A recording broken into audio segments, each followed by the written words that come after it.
Yes, Mr. Rowett. Now, have we got another witness? We do, Mr. Chairman. Our next witness is Emma O'Connor. Thank you.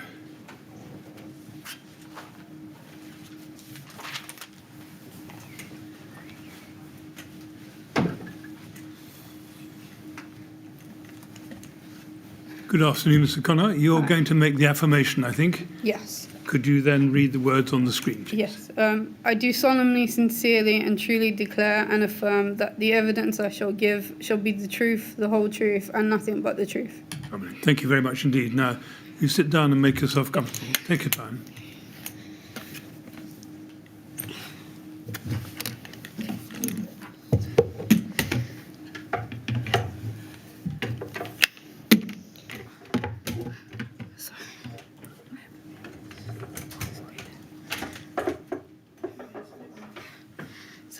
No, it's right. There's no rush.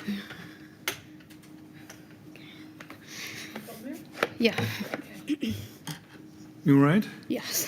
Okay, now before I invite Mr. Rowett to start putting questions, can I just say that Ms. Istefan hasn't got the transcript running. Do you want me to get someone in to look at it? Can you? Okay. Mr. Rowett, Ms. Istefan's transcript for some reason isn't running, but she tells me she can manage without it for the time being. So shall we go on and we'll see how we get on? Maybe sort it out at the next break. Yes, thank you, Mr. Chairman. Thank you. I'm sorry about that. Good afternoon, Ms. O'Connor. Yeah. Hi. Can I start, first of all, by expressing our thanks to you for coming to give evidence today. Your help and assistance for the inquiry is much appreciated. What I want to do today is ask you some additional questions about your experience of living in Grenfell Tower. Hopefully, I will keep my questions short and simple, but if at any time you don't understand a question or you'd like me to repeat it or put it in a different way, all you have to do is to tell me. Yeah. Can I also ask you just to try and keep your voice up? Yes. I know it's a bit of a big room, but it's important that we hear you, and it's especially important that the transcriber, who's just sitting to your right, can record your answers clearly and accurately. Yes. So keep your voice up and try and speak slowly. You have given 2 witness statements to the inquiry. I just want to take you to the first of those. IWS 50121, please. This is the statement, Ms. O'Connor, that you made for phase 1 of the inquiry's proceedings, and it's already part of the inquiry record. So I don't need you to deal with any formalities in relation to that statement. But we do need to do that for your second phase 2 statement. And Yes. if we bring that up, that's at IWS 401699. That's the first page of the statement. If we go to the last page, which is page 8, can you confirm for me that that's your signature there? Yes, that's my signature. And we can see that it's dated the 25th of February 2020. Have you had a chance to go through this statement recently? Sadly, I haven't. But do you remember making that statement? Yes. And can you confirm that its contents are true to the best of your knowledge and belief? Yes, they are. Thank you. Well, let's start off by going back to your first statement, IWS 50121, please. And just page 1 of that. As I said, that's your phase 1 statement, but at the top you set out in paragraph 1 some background. And I just want to ask you a little bit about that. So the position is that you and your partner, Luke Towner, lived in flat 171 in Grenfell Tower under a joint tenancy. Is that right? Yes. And the flat was on the 17th floor, wasn't it? Originally, yes. And was it in July 2012 that you moved into the tower? I believe so, yes. And as you say there, Luke was your full-time carer. Is that right? Yes. Okay. If you look at paragraph 3, you've explained there that you say, I am disabled, and when Luke and I moved into Grenfell Tower, I needed to lean on a trolley for support and balance in order to walk. Now, before you moved into the tower, did you sign a tenancy agreement? Yes, we did. And did you meet with someone from the TMO to sign that agreement? Yes. Could we have on the screen, please, TMO 406021?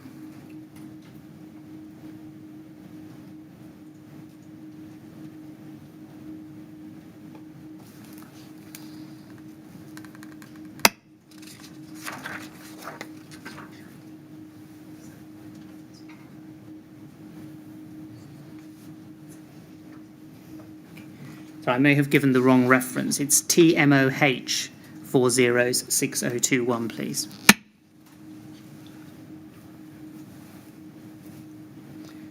Thank you. This is headed Secure Tenancy Agreement, Ms O'Connor. If we go to page 5, please, or page 7, let's see. If we can make that as big as possible. You can see there that it's carries, doesn't it? That's your signature and also Luke's signature, isn't it? Yes. Could we go back to page 5, please?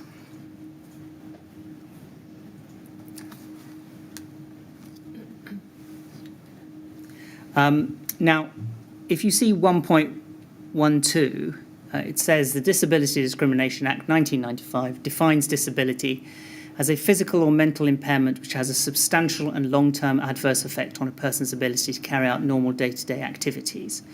And the question was asked, do you consider yourself to have a disability? Now, it's been blanked out on this, but I hope you'll take it from me that in relation to the you, can you see Yes. box applied to you, and in relation to that, you had ticked yes.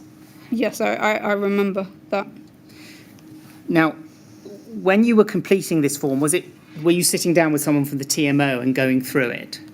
I can't remember whether it was actually done in the flat or in the office that used to be downstairs. But did you and Luke fill it by yourselves and then return it to the TMO, or did someone from the TMO go through the form with you? I think it was done in the presence of Janice. And you say Janice. What's Janice's surname? Do you I remember? believe it may be Janice Ray. She was the one of them to show us around the flat on the viewing date.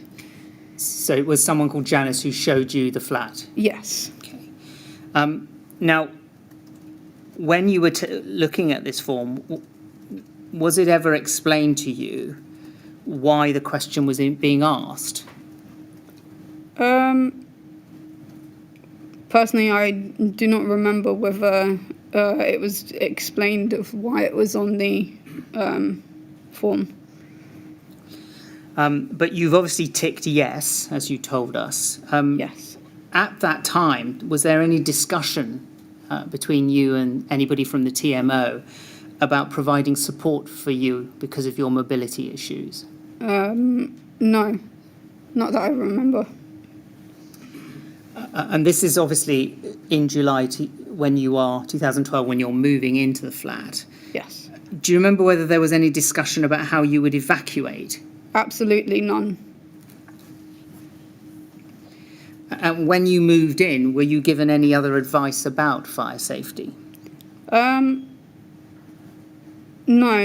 I just remember seeing the signs on the in the lift area. Can I come back to the signs in a moment, please? Yeah.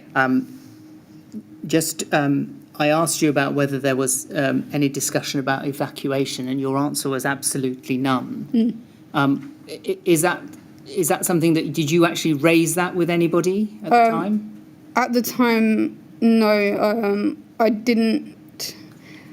Sorry, I'm trying to put it in a way to understand it. At the time we moved in, I felt that the building was safe. So it wouldn't need discussion at that moment in time of just signing it, because we hadn't actually moved in. yet at the moment of signing the document. Can I show you another document, please? It's TMO 2087065.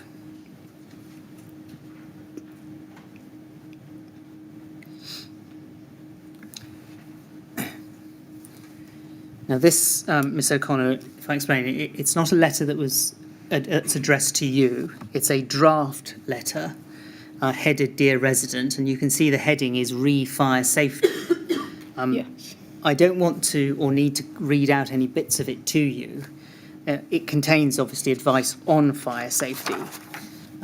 What my question is, and it goes to the time that you and Luke moved into your flat, but at that time, do you remember receiving a letter like this or similar to it? No, I've only seen this since yesterday when it was shown on the inquiry. Oh, thank you. Do you remember at that time receiving any documents concerning fire safety? No. So is that you don't remember, or? We didn't receive any apart from the refurbishment newsletters.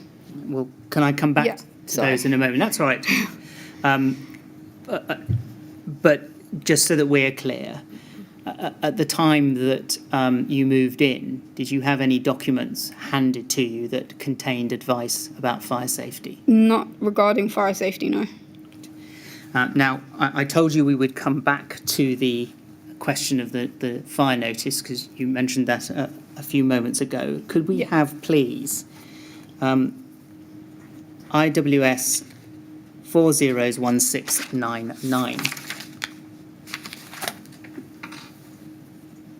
And can we go to page 3?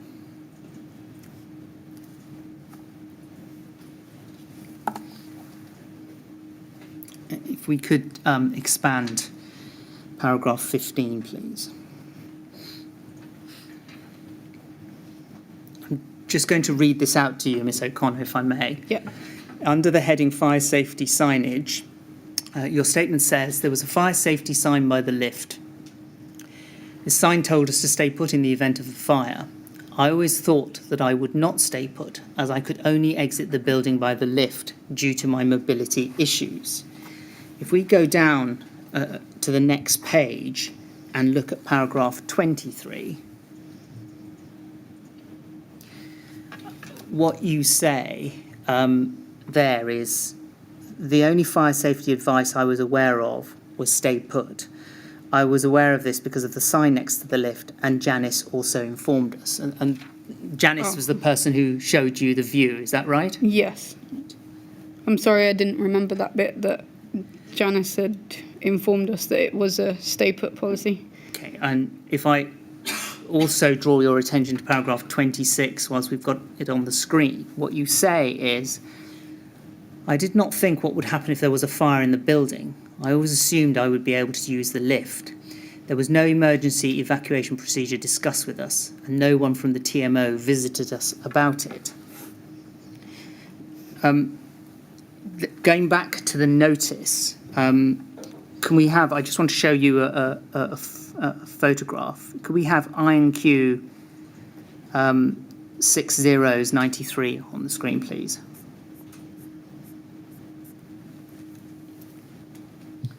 Now, does that look like the fire notice that you saw by the lift, the sign that you saw by the lift? Yes, it was only put there once the refurbishment took place. So before that, were there any signs? Not in the lift lobbies on the individual floors, just in the, I believe the notice board when you come through the first door, before you get into the lift area. So if we can break that down a little, please. Sorry.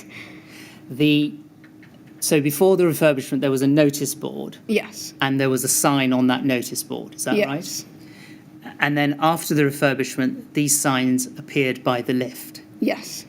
Which floors did you see these signs on? Mostly ours, which was originally the 17th, but then changed to the 20th.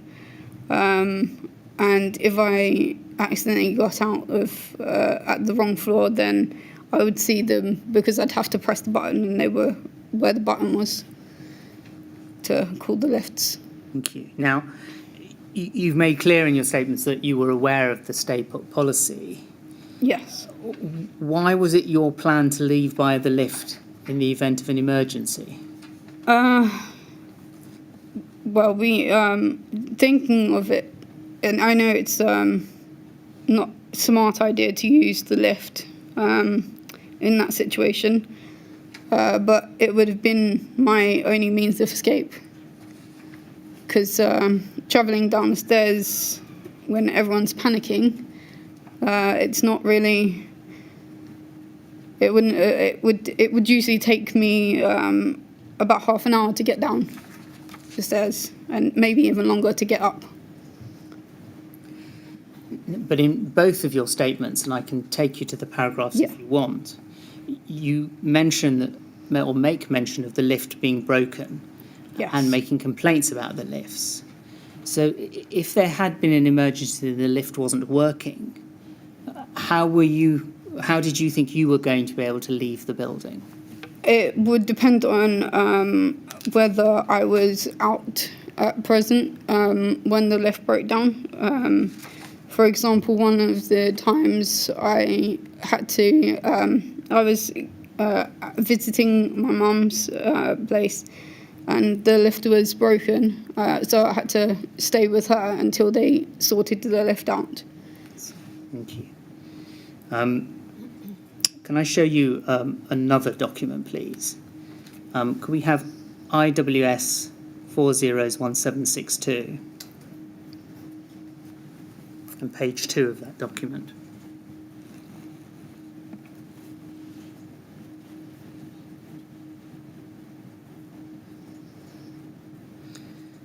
It's upside down. Yep. That's been sorted for us. This is a document headed, as you can see, Miss O'Connor, Tenancy Handbook, and it's from the TMO. And if I explain how it came to the inquiry, it's been provided to us as it's an exhibit to the Phase 2 witness statement of another Grenfell Tower resident called Mohammed Rasool. Now, when you moved into your flat in 2012, do you remember being given a tenancy handbook? No. Do you remember receiving a tenancy handbook at any time after moving in? No. This is the first time that I've seen it. Right, so just so that we're clear again, is it that at no point from the time moving in onwards were you given a tenancy handbook? No. No handbook was given to us at this of this form. No form of handbook was ever given to us. Thank you. Did you know that the TMO had a website? Yes. Did you ever visit the website or use it in any way? Constantly to make complaints. When you were using the website, did you notice whether or not it had advice about fire safety on it? No, there was no links to view fire safety. It was just their homepage that with, I believe it said make a complaint, and it said had other options to click on it, whether to pay your rent online as well, but never anything regarding fire safety. You say there were no links on it. Yeah. Did you actually go and visit the website to see if there was any fire safety advice on it? No, because I wasn't informed that there was any fire safety advice on their website. So nobody had told you that you could find fire safety advice on that website? No, they haven't. They hadn't. And when you visited it, it didn't appear to you couldn't see any links to that advice? Yes, I saw 0 links to any fire safety advice. I want to just show you just another document, please. CST 406750.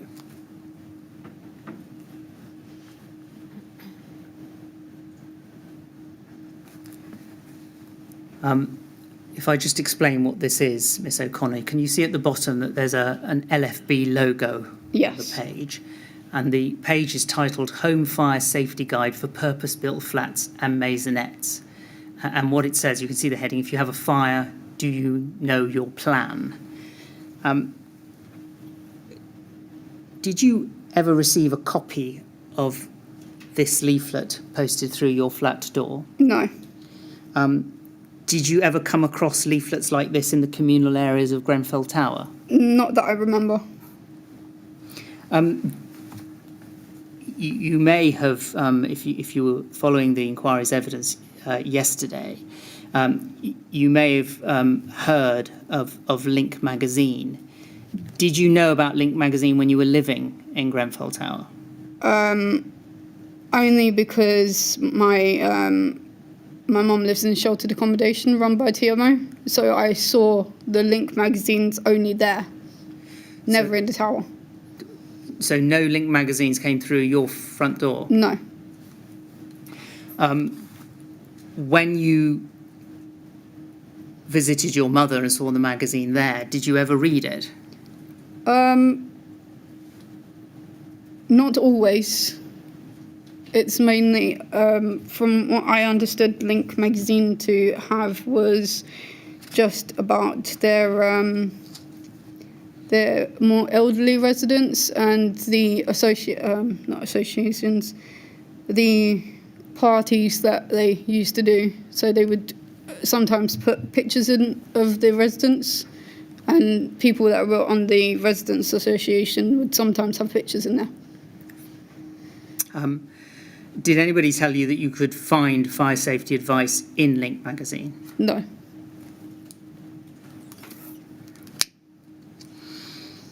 Can we have on the screen, please, ART 402606?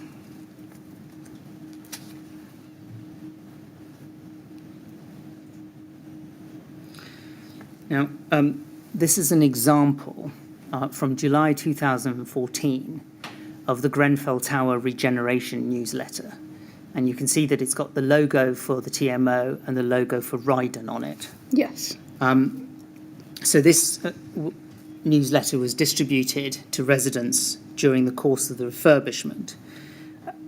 Do you remember receiving leaflets headed Grenfell Tower Regeneration Newsletter? Sadly, yes. And how did they come to reach you? They just pushed it through the letterbox. And when they dropped through the letterbox, would you read them? Occasionally, it would take a few days to read it fully, but we'd always glance through it. And what was your understanding of the purpose of these newsletters? For them to supposedly keep everyone updated on certain aspects of the refurbishment, only the bits that they wanted to share with us. Well, if we go to page 2 of this document, please. And if we, under the bottom there, under the last heading we have is emergency fire arrangements. If we could just expand that. Sorry, 1 second. Is there any chance we could blank out one of the pictures? Well, if we... I have a lot of anger towards... Okay, well, what I don't think we need to show it to you. I just wanted to draw your attention... No, not at all. I just wanted to draw your attention to the heading emergency fire arrangements. Yes. Now, that newsletter, which was in July 2014, is one of 2 such newsletters that contained fire safety advice. I'm just going to bring up the second one for you. Yes. If you feel uncomfortable looking at it, just tell me and we'll deal with it in a different way, all right? Yes. But let's bring up JRP 6028, please.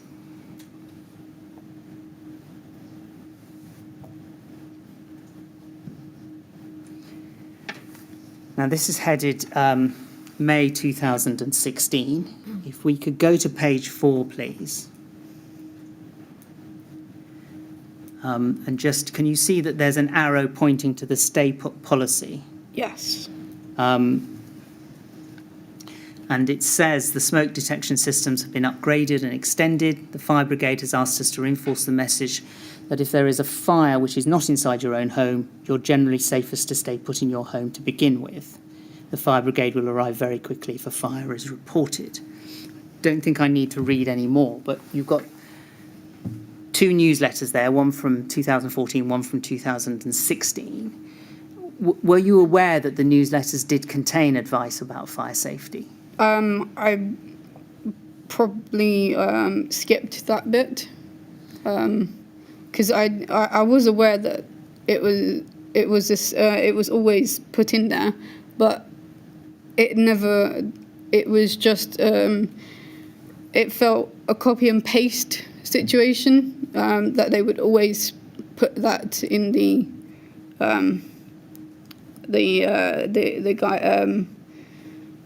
newsletter.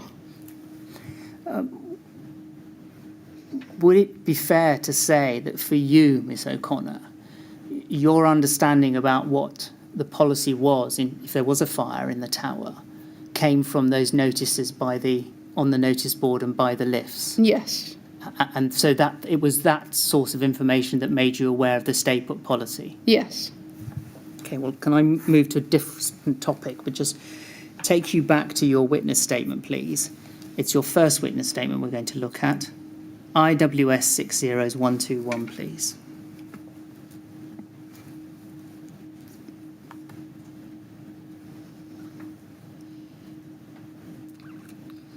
And can we go to the next page and look at paragraph 9?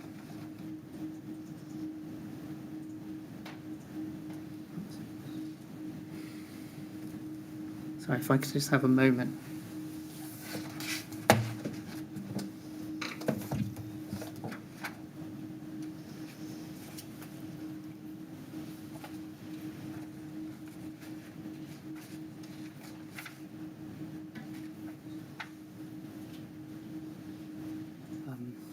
Sorry, I think I've given the wrong reference, but there's a part of your statement where you discuss visits by the firefighters coming to check your smoke alarms. Do you remember that? Yes.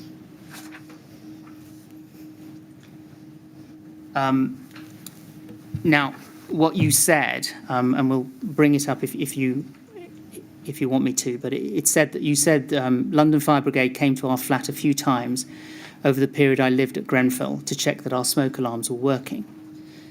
I think they were just doing their rounds. We didn't call and ask them to come. From what I can remember, they only came round before the refurbishment, not afterwards. Now, can you remember how many times the firefighters turned up outside your door? It must have been once or twice. And did they limit themselves to just checking your smoke alarms, or did they ask you about anything else? It was mainly just limited to the smoke alarms because when they came round, my crutches weren't visible, so they weren't aware of my disabilities, and I didn't see it fit to explain to them. Was there any reason why you didn't see fit to explain to the firefighters about your disability? Because this was before the refurbishment, and I felt that it was safe because it was bricks. And your recollection is that after the refurbishment happened, there wasn't one of these visits? No, not that I remember. Well, let's just move on to a different topic. In your two statements, you refer both to RBKC and to the TMO. Did you know that they were two separate organisations? Yes. And what did you understand the role of the TMO was in relation to Grenfell Tower? That they took our rent and was aware, was the people to go to for repairs and complaints. And what was the responsibility of RBKC then? To put us in touch with TMO to be housed under them.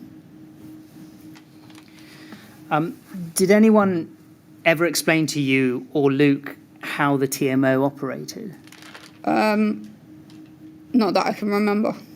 So either at the time that you moved in or subsequently, were you ever given information that the TMO was managed by a board which included tenants and leaseholders? Because the tower wasn't our first property with TMO, no one explained that the first time. And did you ever get any information coming through your door explaining how you could become involved in the TMO? No, only in the tower. And what was that information then? It was that I could join be a member of TMO. Did you in fact join the TMO? No. Was there any reason why you didn't want to become involved? I felt that I wouldn't have been taken seriously. Well, why didn't you think you would be taken seriously? Because of when I put in complaints, they wouldn't take him seriously. And it was a lot, I was still shy of joining. I'd like to keep myself to myself. You mentioned that when you put in complaints, they wouldn't take them seriously. Yes. Could you expand on that a little, please? In what way were your complaints not being taken seriously? It was always on occasions when you had antisocial behaviour complaints or noise complaints, they would always say, write this down on a piece of paper and we'll send you incident diaries. And they didn't really like coming out to you. And on the phone as well, they were quite rude sometimes. I even got accused of being Luke's grandmother because I needed to know when the lift would be fixed so I could get back up to the house. Can I ask you one question? Yeah. Or some questions about your something you've written in your police statement. So can we have MET 407357, please, on the screen?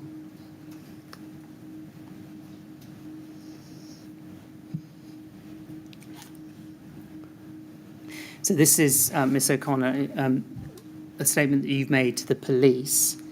And if we go to the second page, please. And we look at the second to last paragraph, what you say is, no one from TMO updated us with regards to the renovations, and I recall receiving letters from the Residents Association expressing concern over the works, both at the beginning and during, but neither I nor Luke attended any of the meetings. So you said that no one from TMO updated you with regards to the renovations.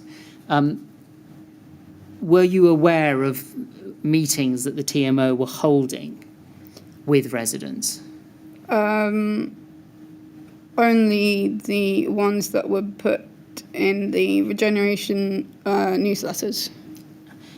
And did you attend any of those meetings? No, because I was far too shy and with other difficulties in attending. Were you ever asked to complete a questionnaire about the refurbishment? I think on their workmanship, but that was about it. The TMO held a number of drop-in sessions during the course of the refurbishment. Did you ever attend those drop-in sessions? I only knew about the ones in the meeting room and the show flat, but no, we didn't attend. Did anybody ever come and visit you from the TMO to discuss the refurbishment with just you and Luke in your flat? No. Did you ever ask if someone could come along and speak to you? No, not with the regeneration. Not before that. But they did come a lot of the time unannounced. It was like they would come and knock on your door and check if everything was all right, which I felt was a bit I don't know how to explain it. It wasn't exactly nice for people that don't like to be disturbed. Like, we just wanted to, if a problem arose, then we would bring it up with them. But to just be disturbed on the off chance that we're in was a bit rude and a bit needy. Well, did anyone from the TMO ever ask you what your preferred way of being consulted was? No. Now, you also mentioned in the passage I read out about getting letters from the Residents Association. Which Residents Association are you referring to there? I believe that was the one that was created by Ed. So is that the Grenfell Compact? I think so. I remember him coming to our door to raise a few issues and get our opinion of the issues raised.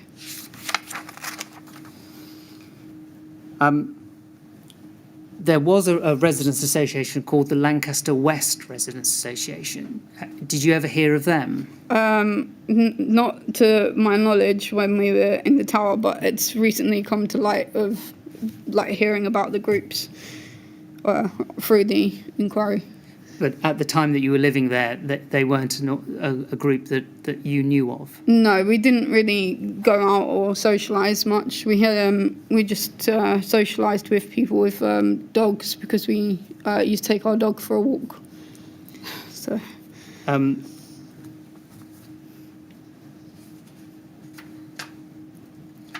Just have a moment. If we go back then to your first inquiry statement, IWS 50121, please, and page 3. If we look at paragraph 15, 5 lines down, there's a sentence that begins accessing the building. And you say there, Miss O'Connor, accessing the building was more difficult for us during the refurbishment. The builders built a temporary entrance near the ambulance loading bay, which was accessible only via stairs.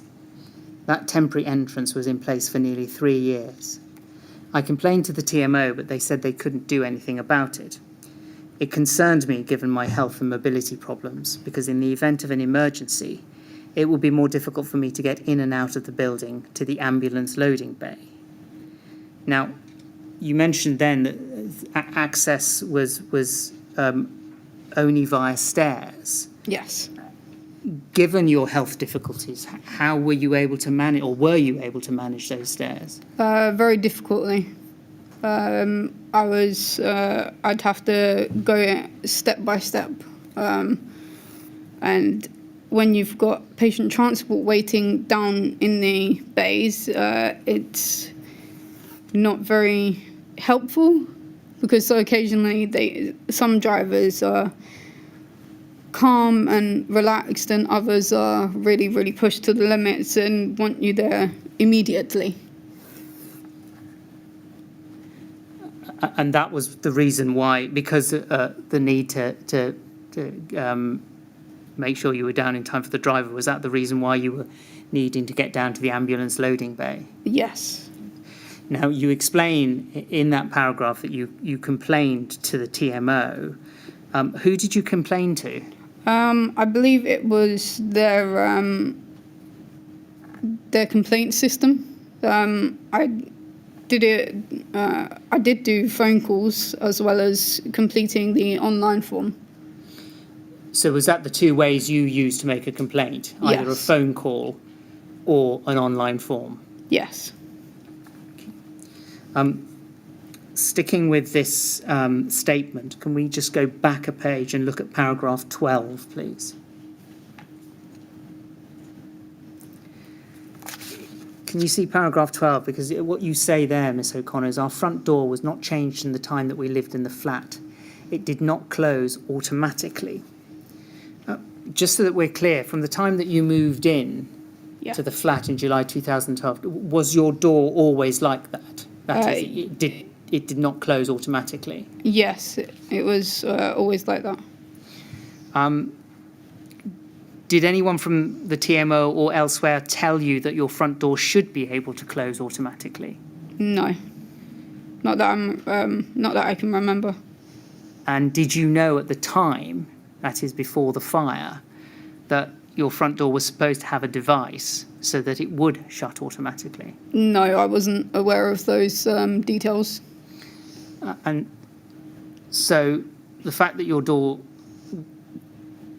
did anyone tell you that if your door didn't shut automatically, it was something you had to report to the TMO? No. Did anyone ever come to your flat and ask to access your flat so that they could inspect the flat front door? No, there was never an inspection of the front door. So did anybody ever knock on your door and introduce themselves as a fire risk assessor? No, never. Mr. Chairman, those are all the questions I want to put to Miss O'Connor. Right. But if I could ask for a short break so that we can see if there are any break. other questions, please. Yes, well, Mr. O'Connor, Mr. Rawat thinks he's reached the end of his questions, but he needs a chance just to check that. And we also need to provide an opportunity for other people who are not here to suggest questions. So Yeah. we'll take a break now. We'll come back at 2:55, if that's all right. Yes, that's fine. And then at that stage, we'll see whether there are any more questions we would like to put to you. Okay. All right? Yep. So if you go with the usher, you can take your time, there's no rush. And we'll see you at 2:55. Okay. Thank you.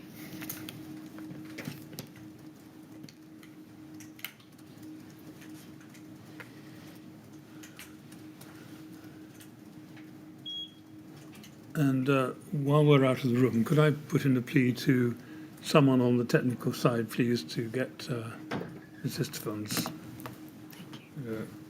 transcript running? Good, thank you. 2:55 then, please. Thank you.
Yes, would you ask Mr. Connor to come back in, please?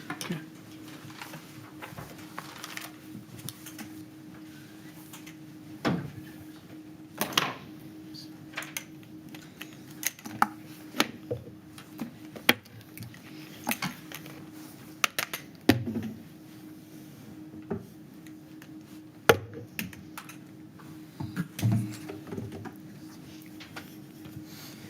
All right. Yes. Well, let's see if there are any more questions for you. Yes, Mr. Robert. Two short matters, I hope, Mr. Chairman. Could we have on the screen, please, IWS 401707?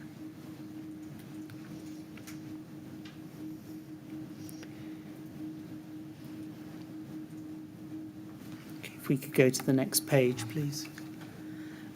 Ms. O'Connor, this is a letter that you've exhibited to Yes. your witness statement. It's dated the 11th of January 2012. And it's headed Housing Application, Health and Disability Assessment. So it's before you moved in to Grenfell Tower. If we go to the bottom, what it says is your case has been referred to a senior manager in relation to the current level of support needs presenting. Your total housing points will be confirmed when your case has been discussed in full by a senior manager. And then you're told if you have any questions to contact the Common Housing Register team by calling, and you're given a number. Now, in relation to this, I asked you earlier about the support that TMO might have given you because of your disability. Looking at that, off the back of this letter, did a senior manager come back to you, or was there any change in the level of support that you were given? Once we'd accepted the property, there was no additional support that I remember receiving. Thank you. Second matter, do you remember I asked you, you mentioned in your statement a Janice, Yes. and when I asked you, you said you thought it might be Janice Ray. Yes. Is it possible that it could have been Janice Jones, who was a neighbourhood officer at Grenfell Tower? If there was two Janices, then yes, it could be a possibility. But when I say Janice Jones, does that ring a bell with you at all? I just remember her as Janice. I honestly cannot remember her second name. That's fair. I know I could identify her by a picture, but that's all that I can do. We can leave it there, Ms. O'Connor. Thank you very much, and thank you again for coming to give evidence today. It's been very helpful. So I have no further questions. And I want to thank you as well, Mr. Connor, on behalf of the panel and myself, for coming to give evidence, making yourself available to do that. It's been very helpful to hear from you. Thank you. And we're grateful to you for coming. Could I add one thing? Sorry. Yes? I don't think it's fair that we were allowed, not we, that all these corporate companies were allowed to be given the choice to choose what price tag on our lives should be. I just lost the possessions, thankfully not my life, but my heart goes out to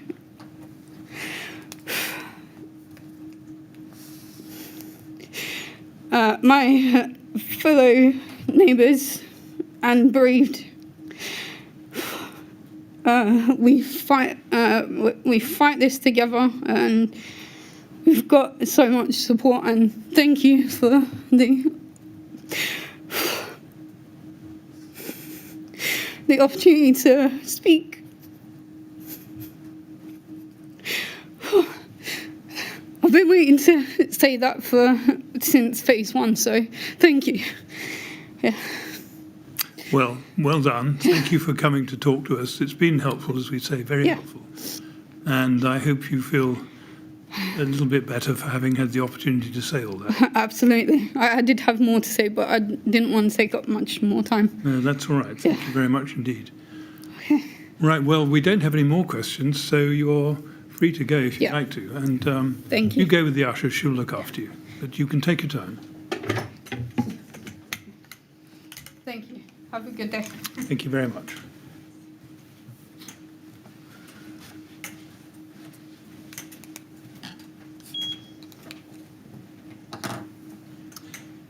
Now, Mr. Rowett, I understand that it would be convenient to read some more evidence into the record before we come to our last witness. Is that right? Yes, we've got a little bit of time, Mr. Chairman, before the next and last witness. So I'd like, if I may, just to continue reading.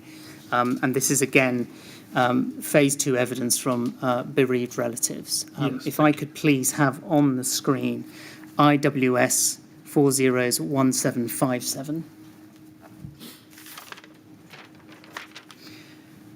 This is the phase 2 witness statement of Ahmed El Gawari. And if I take it to page 13, please.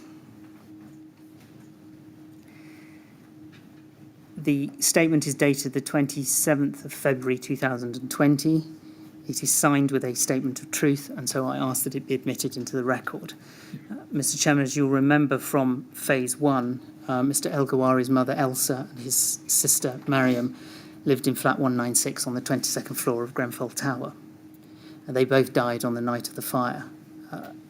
The family had lived in the tower for almost 30 years, and Mr. El Gawari's sister was 27 years old, and she'd lived there all of her life. In his phase 2 statement, Mr. El Gawari speaks of his mother's health problems, and if we could look, please, at page 7.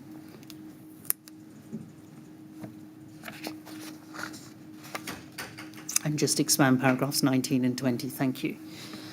What Mr. El Gawari says there is my mother, Esla El Gawari, had a complex range of health problems which resulted in difficulty walking and an inability to climb a high number of stairs without assistance, and her hands were also affected, resulting in a lack of dexterity.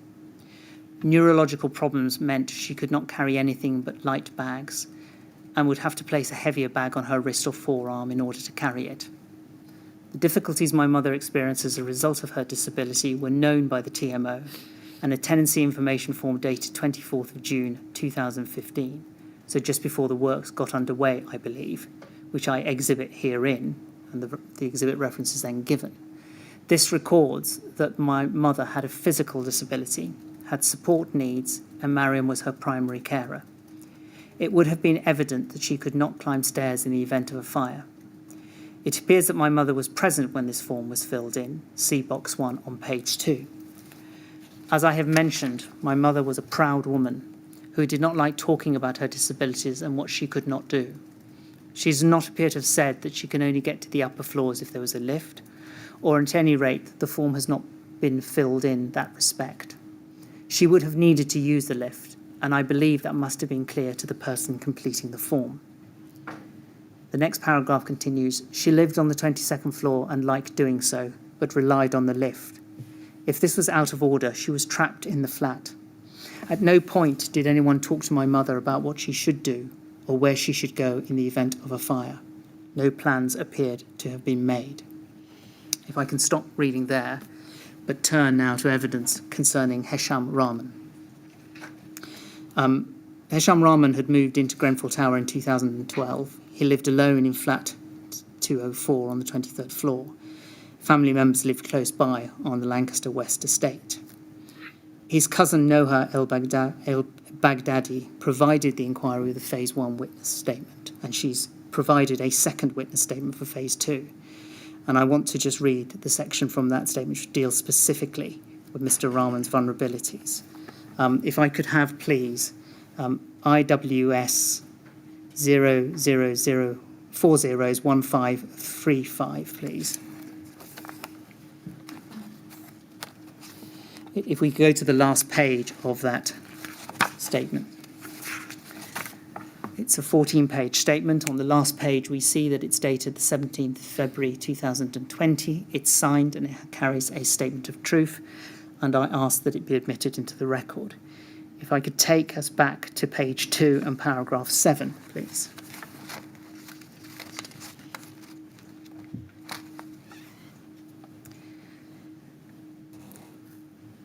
Paragraph 7 starts, Hesham had diabetes and he had serious mobility problems because of this.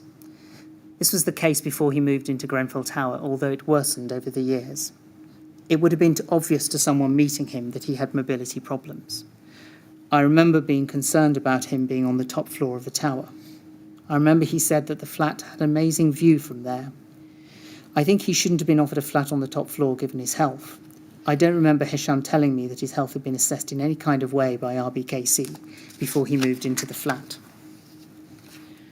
I don't think they asked him about his health or considered that he would be reliant on the lifts, because Hesham never mentioned to me that they had before he moved in. And if he had told me, then either I or another family member would have been involved with this. He would always involve me or other family members in meetings like these. And if a meeting with RBKC or the TMO had taken place, I expect he would have asked someone from the family to attend with him. As far as I'm aware, no one ever asked him if his flat was suitable for his health needs. If we could move forward in this statement, please, to paragraph 10.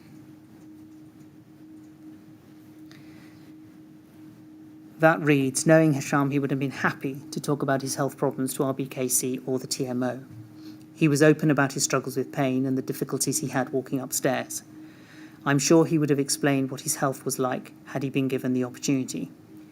Anyone meeting Hesham would have been aware that he had health problems, and this affected his mobility because you could see this. Again, if we could just move forward to paragraph 13, please.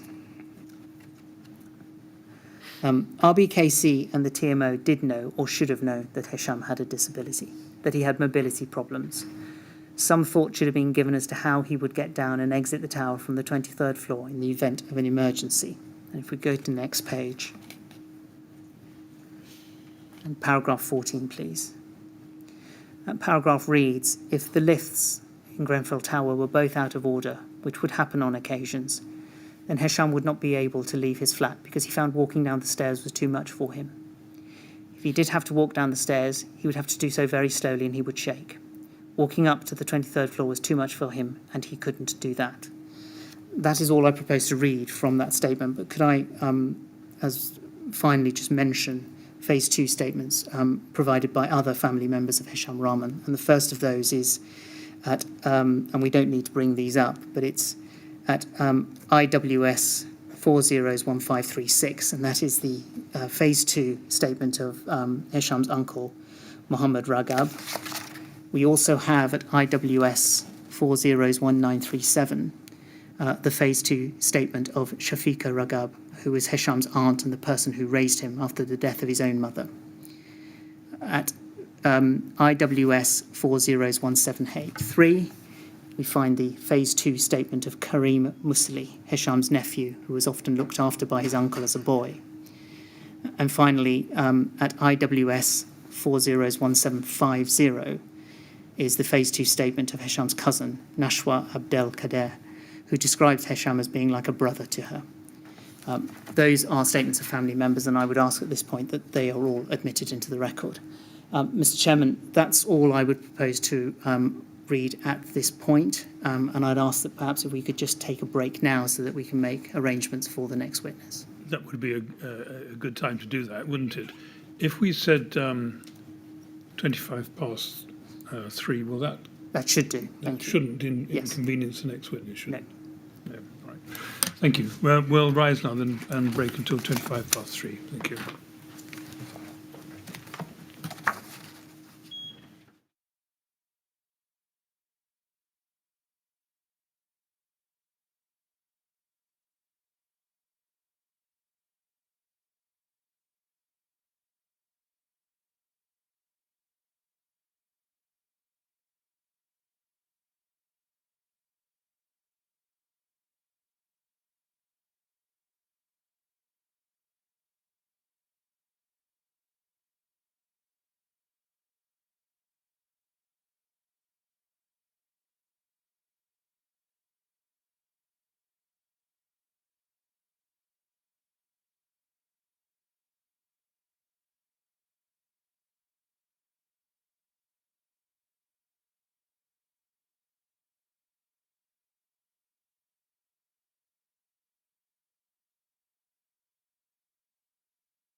Yes, Mr. Rowett. Now, we've got our last witness for the day, is it?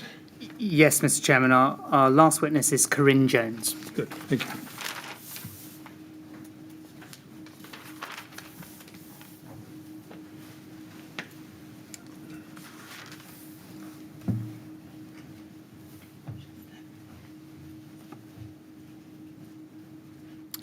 Good afternoon, Ms. Jones. You're going to make the affirmation, I think. Is that right? Yeah.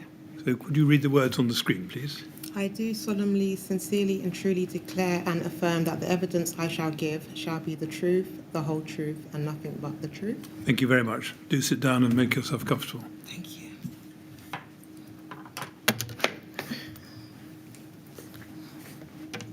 Good, thank you. Yes, when you're ready, Mr. Rowett. Thank you, Mr. Chairman. Good afternoon, Ms. Jones. Good afternoon. Can I start by, first of all, by thanking you for coming to the inquiry to give evidence today and for assisting us with our investigations. Your contribution is very much appreciated. No problem. What I hope to do as I start to ask you questions is to keep my questions short and simple. But if at any time you have any difficulty understanding a question or you'd like me to repeat it or rephrase it in a different way, then do ask me and I will do so. Okay. If you feel at any time that you need a break, please let me know. Okay. Can I also just ask you, though, however, just to remember to keep your voice up and to speak slowly. The reason for that is if you can just see to your right, there's the transcriber, and she has to record your answers clearly and accurately. Okay. We just need to deal with some formalities before we get into the questions. And the first thing I want to do is just to bring up the first page of your first witness statement to this inquiry, which is at IWS, I think 6033. This is the statement you gave for the purpose of phase 1 of the inquiry, and it's already gone into the inquiry record. It's been published on its website. But if I show you now your second statement, the one that you've made for phase 2, that's at IWS 401548, please. If we could go to the last page of that, which is page 23. Ms. Jones, could you confirm that that is your signature, please? Yes, that's my signature. And have you had a chance to read this statement recently? Yes. Can you confirm that its contents are true to the best of your knowledge and belief? Yes, it's true. What I would say to begin with is that everyone has had a chance to read your statements. And so what I hope to do today is just to ask you some additional questions about your experience of living in Grenfell Tower. If we could just start perhaps with some background. In June 2017, you were living in flat 145 of Grenfell Tower, weren't you? I was, yes. And what floor was that on? The 17th. And you had moved into that flat in July 2016? Yeah, correct. And you lived there with your partner and your 2 sons? I did, yes. Now, just before we carry on, I just want to clarify one thing with you, and that's we may need to refer to your 2 sons, but I'm not going to refer to them by name, but instead as elder son and middle son. Okay. Now, if I just bring up, please, the second page of your phase 2 witness statement, which is IWS 401548. And if we look particularly at paras 6 and 7, please. Now, you've explained in paragraph 6 how you came, and 7, how you came to live in Grenfell Tower. And if we look at paragraph 7, you say that you received a call on the 26th of May 2016 from Nana Kaku Turkson, a housing officer at RBKC. And you were made a direct offer of a flat in Grenfell Tower. Now, again, just to be clear, I'm not going to ask you about how you came to be allocated a flat in Grenfell Tower. But what I want to do is to ask you some questions about the concerns that you raised at the time about your middle son.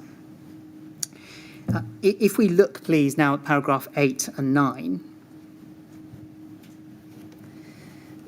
If we look at first line of paragraph 8, you say there that you viewed the flat with someone called Moira MacDonald, who was from RBKC Housing. And then if we go on to paragraph 9, you say this: at the time of this viewing, my middle son was having mobility difficulties and his joints would swell when walking. My son's consultant sent an email to the council to explain my son's difficulties. I also emailed Nana and the housing nomination teams on 30th of May 2016. I exhibit to this statement at CJ1 the email I sent, which confirms my son's mobility difficulties and my concerns regarding the lifts. Nana got back to me to say there are 2 working lifts in the building. He stated there would always be a working lift available. And before I ask you any questions, can we just look at the email that you sent in May 2016? And that is at IWS 401543.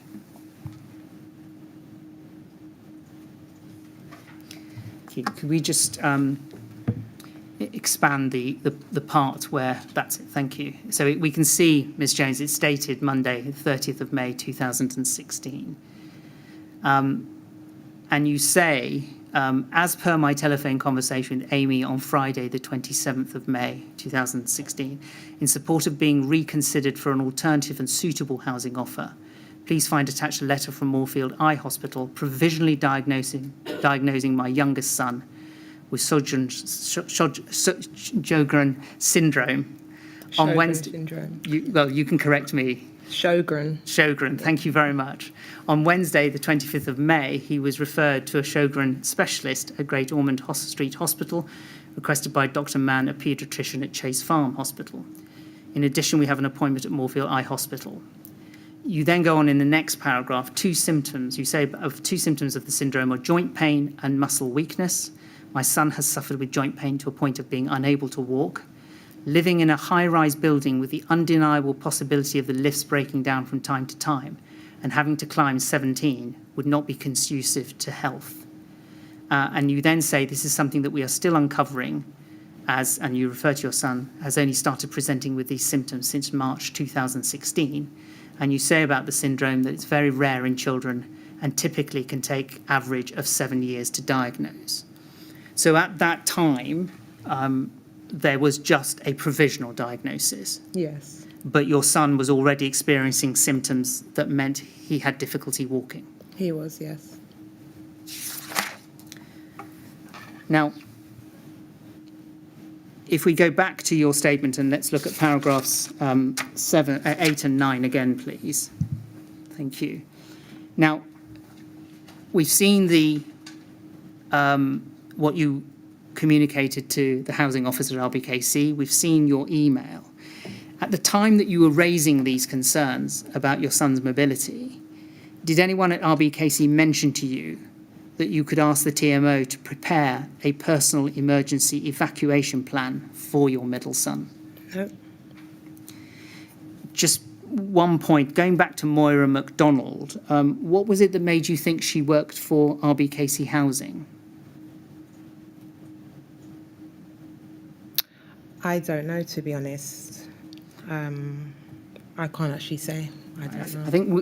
I think the information we have is that she actually worked for the TMO. Okay. Is that a possibility? That Yeah, it's most probably just a mistake on my behalf. Thank you. Because Now- I spoke, Go ahead. because I spoke with RBKC as well as TMO. And obviously this was before I moved in. Sometimes I was confused as to who worked for who.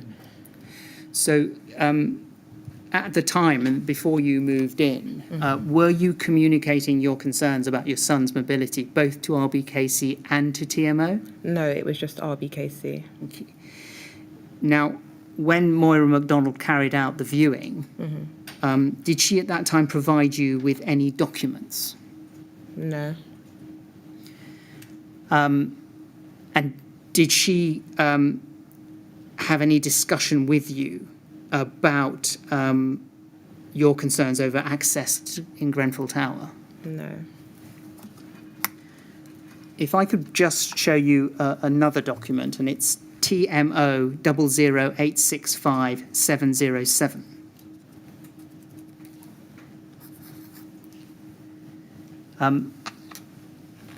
This isn't a letter that's addressed to you, Miss Jones, but it's dated May 2013. And if we go to the, you'll see at the top that it's headed fire safety in your home. And if we go to the next page, you'll see at the bottom that it's signed off by Janice Ray, TMO Health Safety and Facilities Manager. Now, at any time, either at the time that you were moving into your flat or subsequent to that move, did you ever receive a letter from the TMO about fire safety? No. Can I show you another document, please? Yeah. TMO 0093066, please.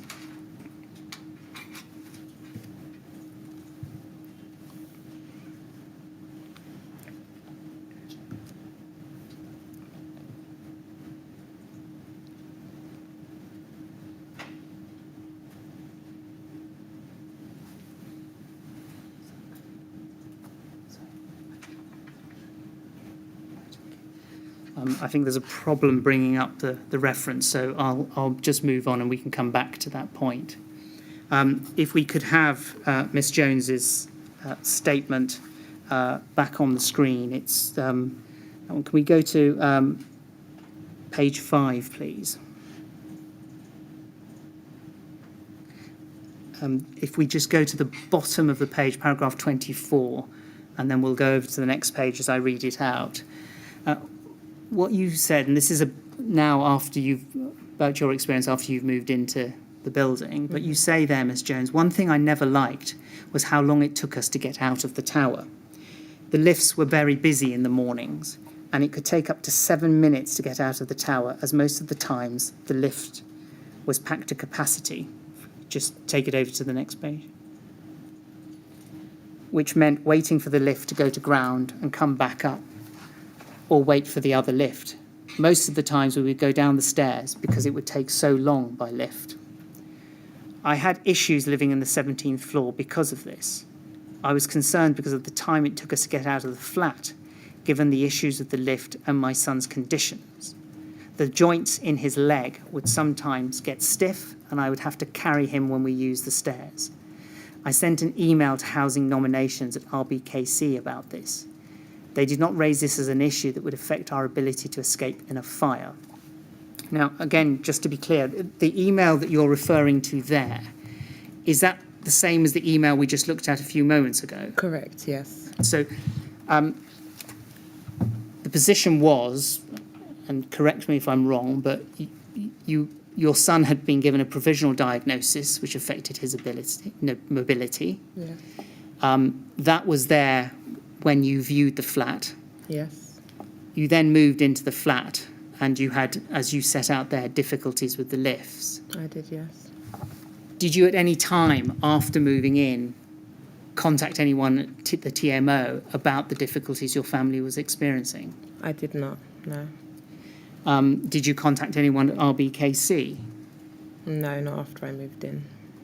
Was there any reason that you decided not to do that? I just didn't think it would make a difference, to be honest. It's not that I couldn't be asked or, just didn't want to do it. It's just that every time I spoke with the council about issues, and I'd spoken to the council about many issues over the years, nothing was done. They seemed to be very insensitive. So I just didn't think that anything would change if I was to update them and let them know that I'm still having issues, because I'm in the tower now. What is the chances of me being rehoused in this situation? In my personal opinion, I think it was pretty slim. And so does it come down to you just did not think it was worthwhile to raise the issue? I just didn't think that they would have responded in a way that I would have liked. So we showed you, or we looked earlier at the exchange that you had with Nana, the housing officer, about the issues of working lifts. The paragraphs that we're looking at now is your recollection of problems with the lift. So on a daily basis, given those problems, how were you coping with your middle son and his mobility issues? Most of the time I live in the tower, he was okay. He has an autoimmune disease, so he usually only presents symptoms when he's having a flare-up. So majority of the time he was okay, but there was a few occasions where he did have subtle stiffness in his joints. And those times, we had to take it a bit more careful. Sometimes, as I've put in my statement, the lifts weren't working. So we would go down the stairs, and I would just put him on my back.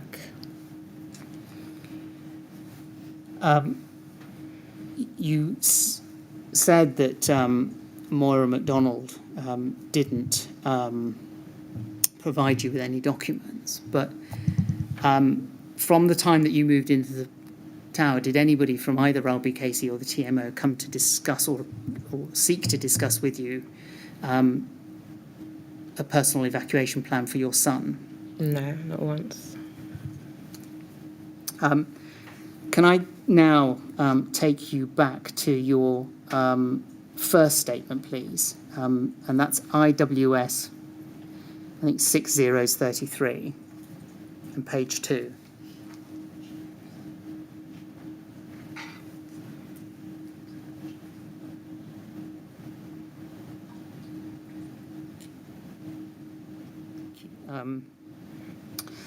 I want to just direct your attention to paragraph 4, where you speak about signing the tenancy agreement. And you described that you signed it with Janice Jones on the 21st of July 2016. What you say is, after signing, they simply gave us the keys and a KCTMO welcome pack. I remember there was information about KCTMO, what to do for repairs, contact numbers. I don't remember any information about what to do in case of emergency, health and safety, local hospitals. To the best of your recollection, did that welcome pack include any information about fire safety? No. So is it that you don't remember whether or not it did include any information, or can you say that it didn't include information? It didn't. Could we have on the screen, please, TMOH 406553?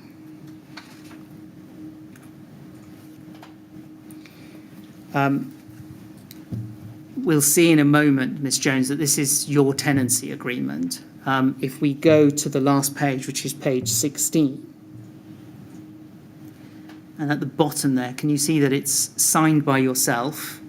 And you were the sole tenant, weren't you? I was, yes. And it's also signed by someone called N. Bartholomew. I think that's Nicola Bartholomew. Now, when you were completing this form, which is your tenancy agreement, did either Nicola Bartholomew or Janice Jones take you through it?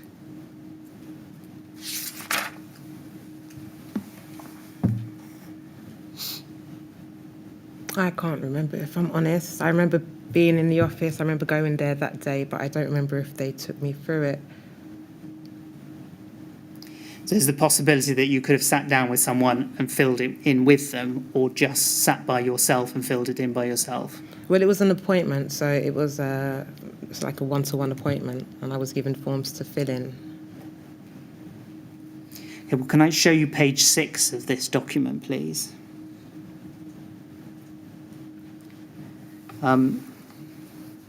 It's a section. Can you see the bit that says 1.13? And it refers to the Equality Act and asks the question, do you consider yourself to have a disability? Now, unfortunately, it's been blanked out, but there's a box there that says mobility, difficulty getting around, and that's on the original was ticked no. So it seems that at the time you didn't indicate that there was a family member with a disability issue. But do you remember being asked at the time about your middle son's condition when you were filling in this form? No, we didn't speak about that. Do you recall mentioning to either Janice Jones or Nicola Bartholomew that your middle son was experiencing difficulties with mobility? No, I didn't.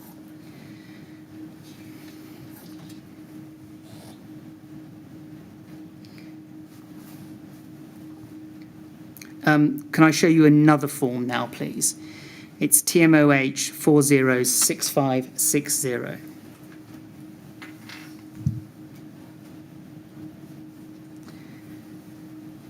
This is headed tenancy information, and again, it relates to your home, flat 145, because if we go to page 3,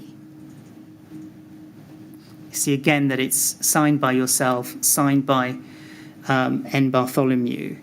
Can you remember at all how this form came to be completed? Could I see the first page? Yes, let's go to the first page.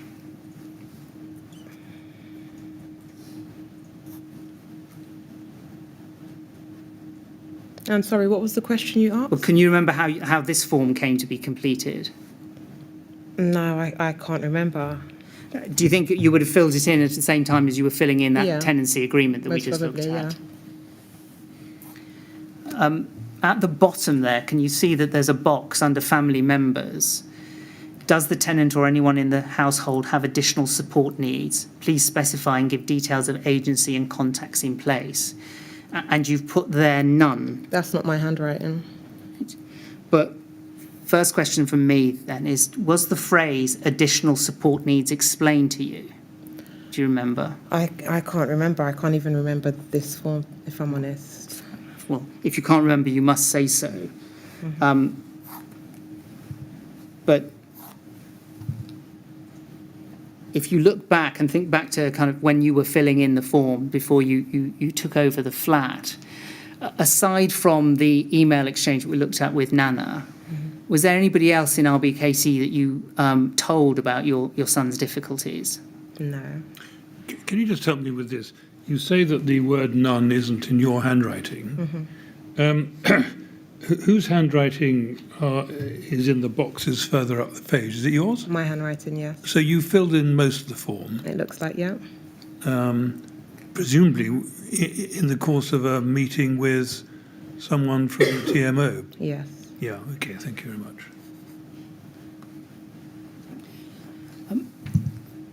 During the process of signing up to the tenancy, do you remember if you were given any verbal advice about fire safety? When I signed up? Yes. No. So it's you didn't receive any documents that covered fire safety. No. Did anyone give you any advice about fire safety? No. Were you told about how you could raise concerns or make inquiries about fire safety? No.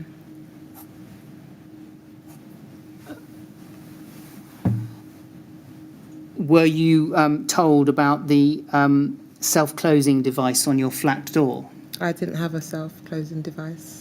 So, right, well, can we just explore that a little bit more? Yeah. Just tell us a bit about why do you think you didn't have a self-closing device on your flat door? Because it didn't automatically close.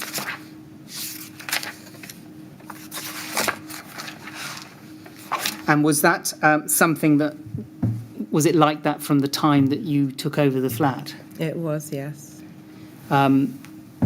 Did you know at the time that it was a problem with the door, that it wasn't automatically closing? I knew it was a problem because I was in temporary accommodation before I moved into Grenfell Tower, and in the flats that I lived in, they were doing a refurb as well, and they changed the doors, the front doors. So when I moved into Grenfell Tower, the door looked exactly like the one I had in temporary accommodation, but the only difference was it seemed like a cheaper version of the door, and also it didn't have an automatic closing part on it. And because I was there at the time in my temporary accommodation when they did the refurbishment, I knew that they put this on for fire safety. And did you raise that with anybody once you'd moved into flat 145?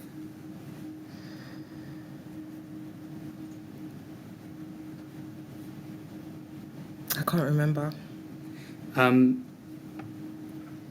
If you had wanted to raise it, did you know how you would go about doing that? Most probably just through the repairs line. Yeah. I think we've still got the tenancy information form on the page. If we could go just to question or page 2, please. Can you see at the bottom there it says TMO membership? If we could expand that, please. there's a tick. Have the benefits of becoming a TMO member been explained to the tenant?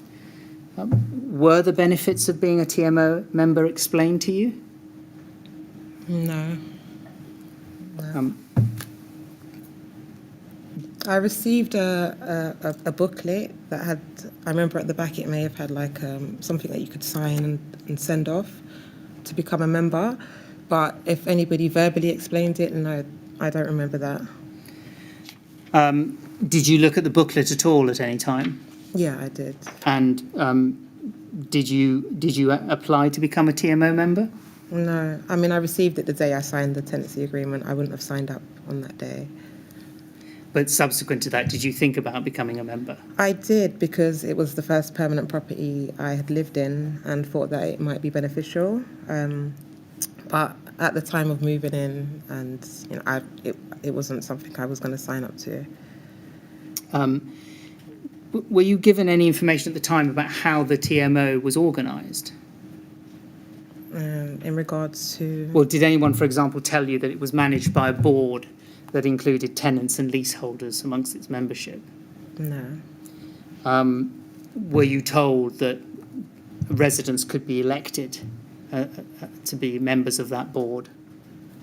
I don't know. It could have said it in the leaflet where it was speaking about it, but I can't remember. And did you understand that RBKC and the TMO were separate organisations? Yes. And what was your understanding of their responsibilities then in relation to Grenfell Tower? Well, RBKC were the people that I were in contact with in regards to moving into the property and them offering properties. So they were the landlord, essentially. And KCTMO were the organisation that looks after the day-to-day run-ins of the tower. As a tenant living in Grenfell Tower, do you remember receiving copies of a magazine called Link?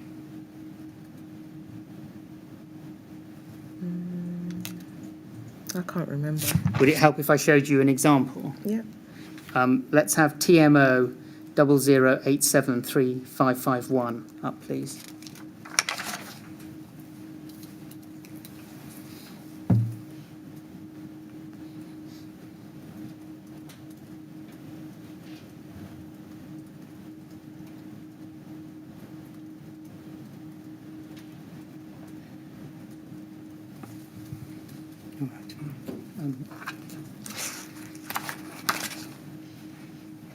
Let me come up with a different example.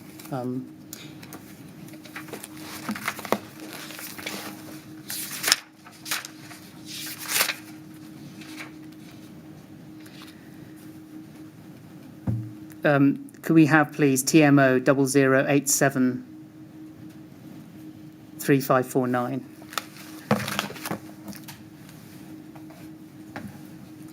Now, this would be before you moved in to your flat, Miss Jones, but we can see there that it's a magazine. This one is from autumn-winter 2015, but that's the front piece, and it's called Link.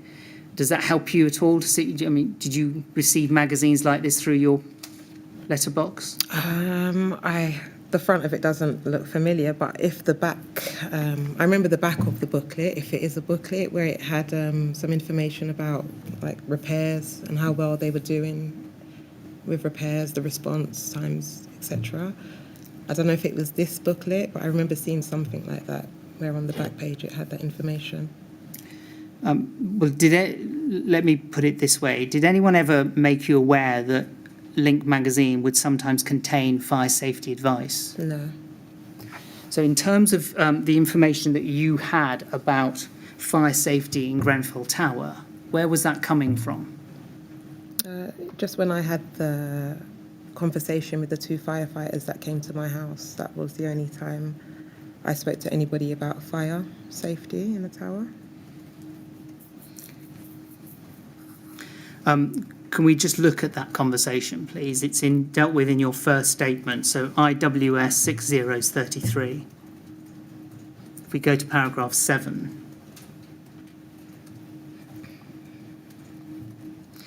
And so this is a visit on Saturday, 10th of June 2017, by 2 firefighters to carry out a fire safety check. And you say they said they were having a fire safety day and were going around knocking on doors to check people's alarm. I didn't know about the inspection prior to them arriving. They pressed the button on both our fire alarms to check they were working. And then you continue to say that I was worried about our front door as it didn't automatically close, which is something you've already told us about.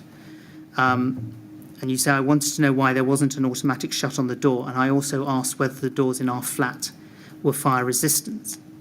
They reassured me that they did not need to automatically close. It only depended on the materials the doors were made from. He tested the doors by banging on them and told me that the front door and the doors to the master bedroom, the children's room, the kitchen and the living room, which had double sliding doors with glass, were all fire resistant and would hold for 30 minutes. Only the toilet and bathroom doors were not resistant. Now, you said that you were aware from your previous accommodation about the importance of doors having an automatic shut. And from what we've just looked at, did you raise that with those 2 firefighters? I did, yes. And you said they reassured me they did not need to automatically close.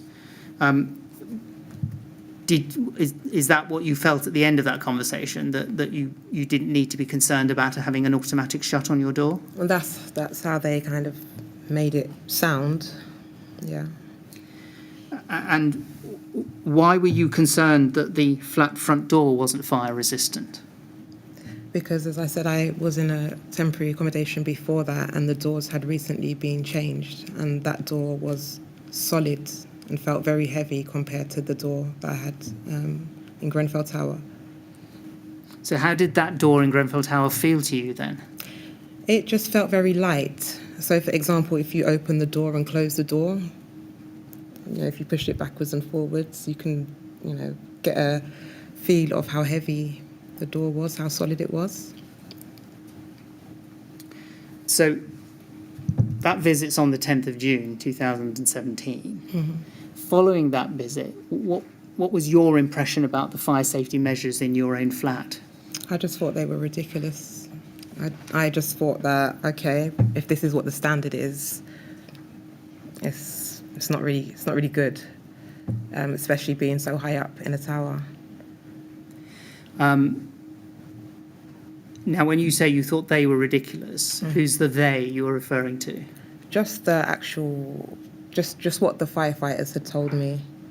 So that's the measures itself you thought Yeah, were ridiculous? the measures, yeah. I think 30 doors, fire resistance, 30 minutes for a door to hold a fire on the 17th floor is ridiculous because, it could take the firefighters 30 minutes just to get to my floor or even to the 10th floor. I don't know. It's not like we're on a road,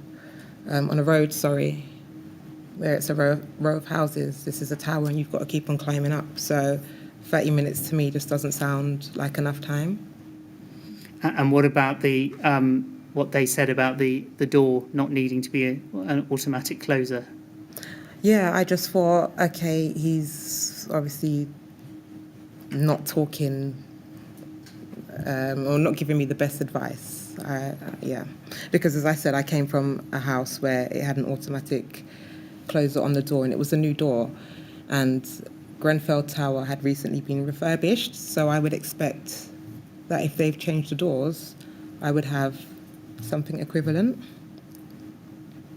If you look at paragraph 8 of that statement, what you say there is the fire officer said, if there was ever a fire, stay put. Don't leave your flat. We will always come to you. They also said to put a wet towel at the bottom of the door. Now,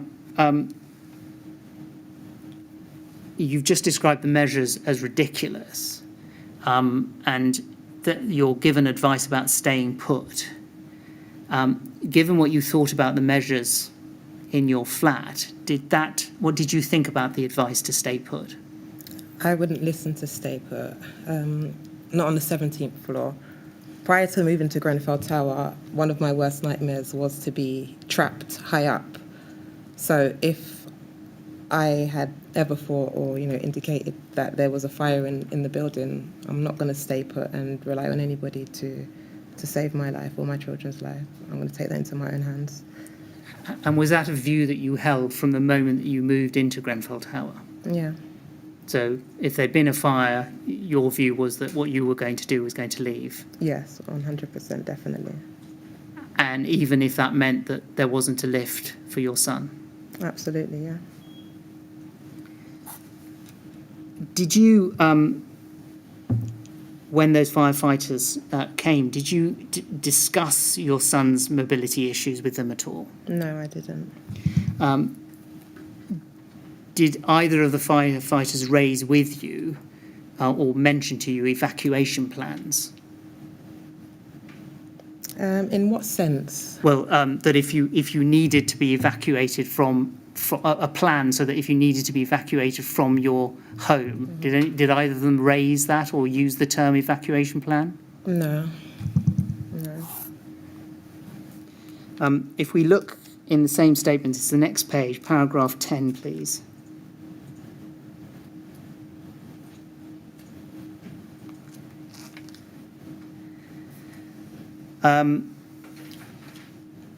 You start that paragraph by referring to this occasion, and that's the visit of the two firefighters. And you say it's the only time we've been told anything about what to do in case of fire. They didn't even have signs up when we first moved in. This came 3 or 4 months after we moved into the property. And what you go on to say is that you saw a small sign about fires by the lifts, which that was around autumn, winter 2016. And it said, in the event of fire, stay put, call 999, don't use the lifts. If your house was on fire, close doors and leave the building via the stairs. So, apart from the advice you'd received from the firefighters, was this the only information you had as to what to do in a fire? Yes.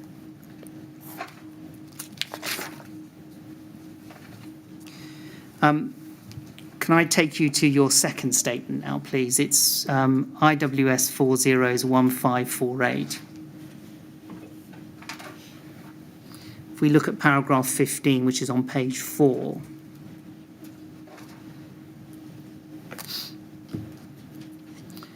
If I just read that out to you, Ms. Jones. You say, during my time living in Grenfell Tower, I'd report any problems with the flat by contacting the KCTMO through their repairs line.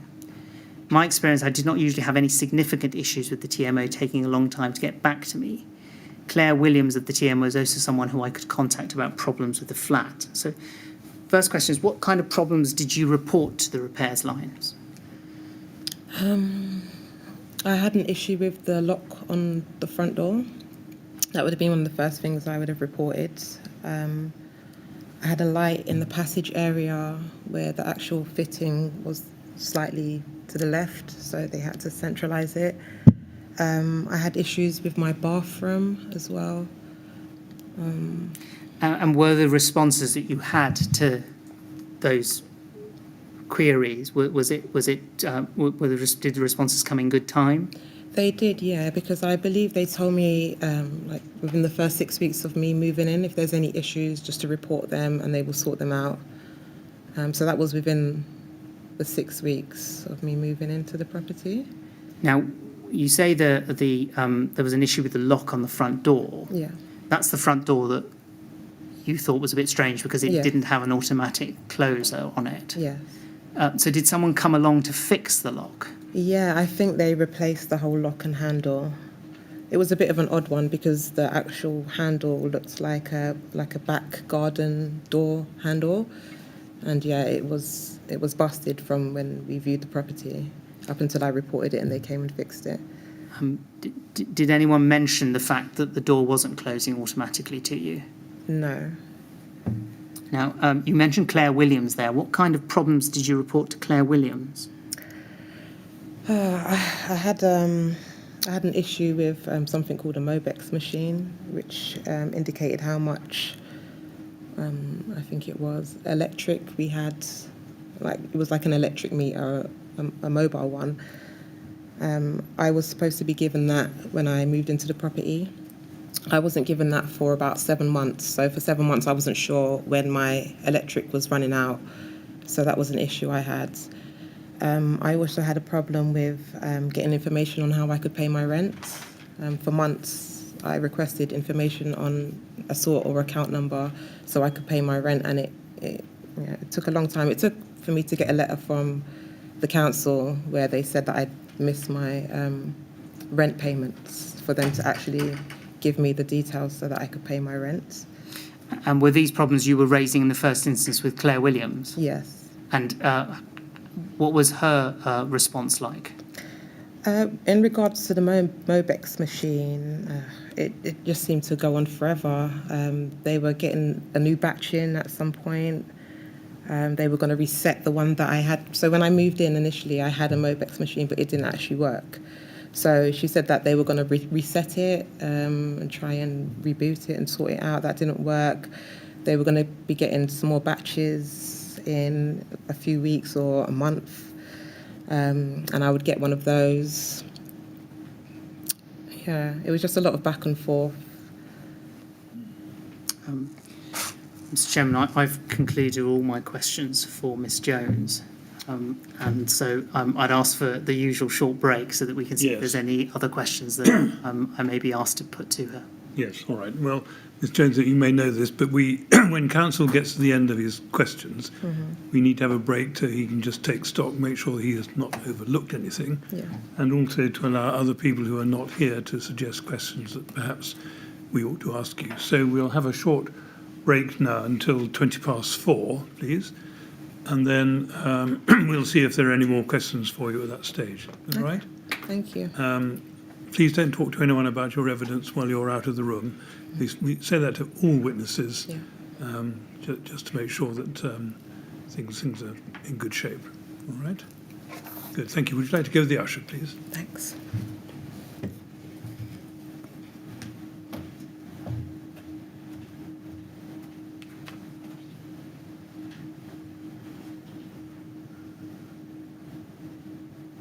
Right, 4:20 then, please. Okay.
Yes, would you ask Miss Jones to come back, please? Thank you.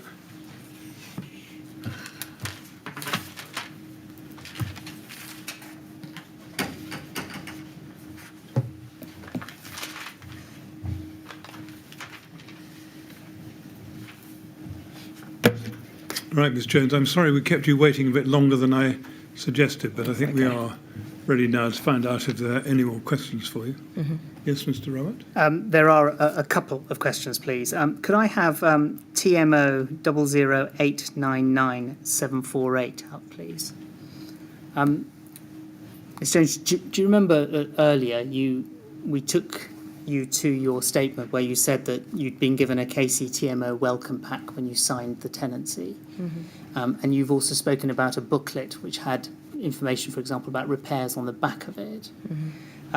If you look at that document, this says "Welcome to your home." If we go to the next page, please. It's got information about what happens next, managing your tenancy, useful contacts.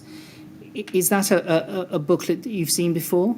No, it wasn't this one. What did the one that you remember look like? It definitely didn't have 11 pages. It was just maybe about 4 pages maximum. Right, thank you. Can I ask you if we could just have now TMOH 406560? This is the tenancy information form we were looking at earlier. I'll take you to it if you want to see it, but it's dated the 21st of July 2016. Now, do you remember I showed you, and we can see it at the bottom, where there's the box that's about additional support needs, and somebody has written in none into the box. Do you see? And that's not your handwriting, is it? It's not, no.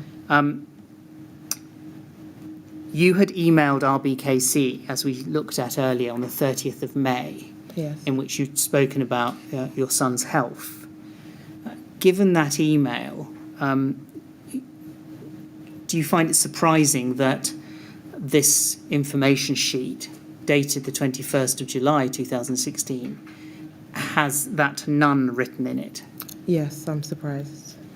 I mean, the email, as we discussed, is addressed to RBKC. Do you remember at the time that you were signing up discussing your son's conditions with anyone from TMO? No, I didn't discuss it with anybody from TMO, and that was just because I was dealing with it with RBKC, so I didn't involve TMO.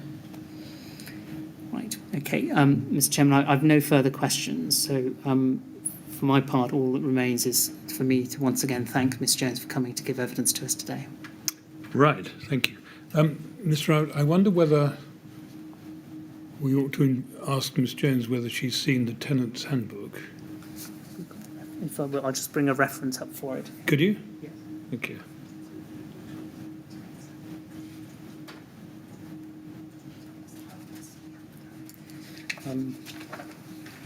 Yes, I'll do that. Sorry, I'm No. not sure I can put my hand on the reference myself.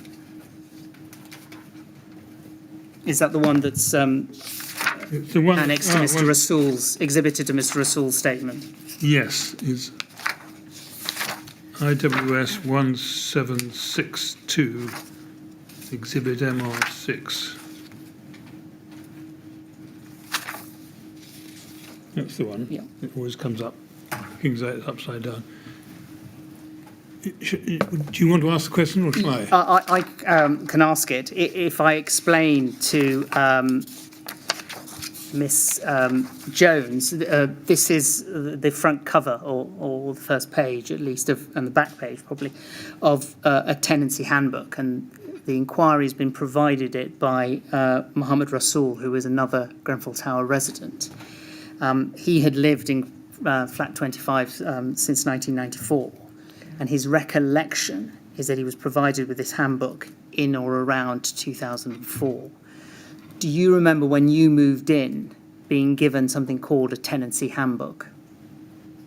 I was given something. I don't know if it was called a tenancy handbook. And the reason I asked that we show this to you is because you obviously seem to recall receiving something. Yes. It wasn't the last one we showed you. Yes. I wonder whether it might be something looking like this. No, it didn't look like this either. No, there was no bold colours on there like blues. No. No. All right. It was more of a white, booklet. Yeah. Okay, thank you very much. Thank you. Do you want nothing else to follow up on that? No. No.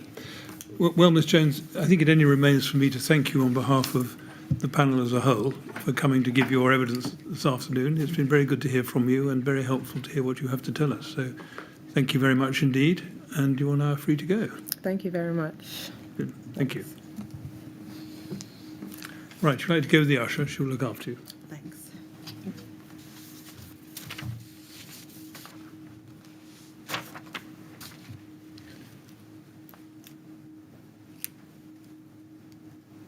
Thank you, Mr. Robert. Well, that is the point at which we should be stopping for the day. Yes, there'll be another witness tomorrow. The witness tomorrow. All right. Well, thank you very much. 10 o'clock tomorrow then, please. Thank you.